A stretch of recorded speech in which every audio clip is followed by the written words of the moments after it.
That the opposition had been jittery over Parliament as the route to reform IEBC is not a secret. The formation of a joint select committee bringing together Jubilee and CORD lawmakers therefore came as a sigh of relief. The 14-member committee has begun its sittings, deliberations which have so far taken place outside the presence of Parliament. But as it begins its mandate, members of the committee sought to make it clear that they are the only ones mandated to discuss reforms at IEBC.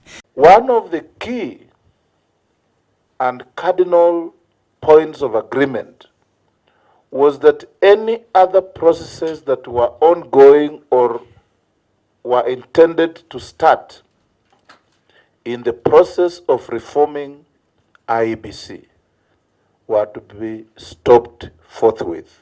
If you have two parallel processes, then this entire project will lose its moral,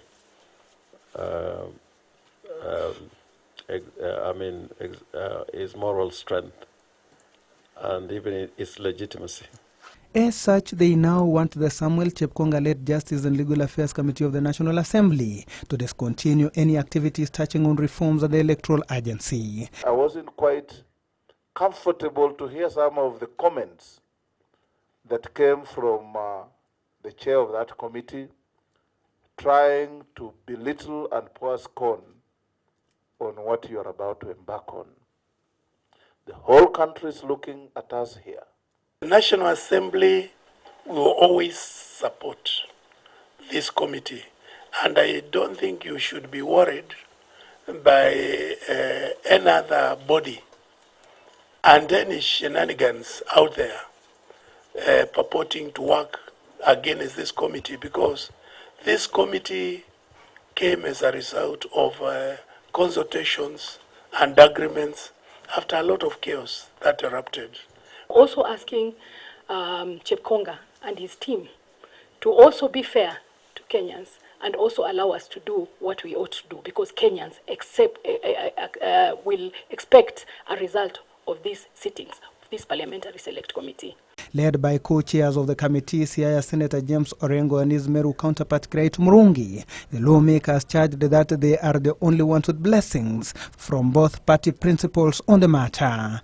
We dissociate ourselves, Mr. Chair, completely with the comments that came from some of our colleagues in the Committee of Justice and Legal Affairs National Assembly, whom actually suggested that this process, particularly this committee, was was basically taking people for granted and to get people out of the streets.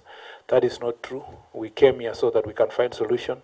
They undertook to set aside their political differences for the sake of their mandate and draw meaningful recommendations. In my view, the mandate we have as a committee is a huge mandate that requires commitment, dedication, and bipartisanship. I will not be part of a system, which negotiates in bad faith. I will not be part of a system which does not deliver on the mandate, of this committee. So I want to assure my colleagues that we do our best, but I want us to work as a team. The lawmakers disclosed that they are cognizant of the past mistakes which they do not want repeated. Their joint statement perhaps an indicator that the process to reform IEBC is no longer a question of if, but when it will take off.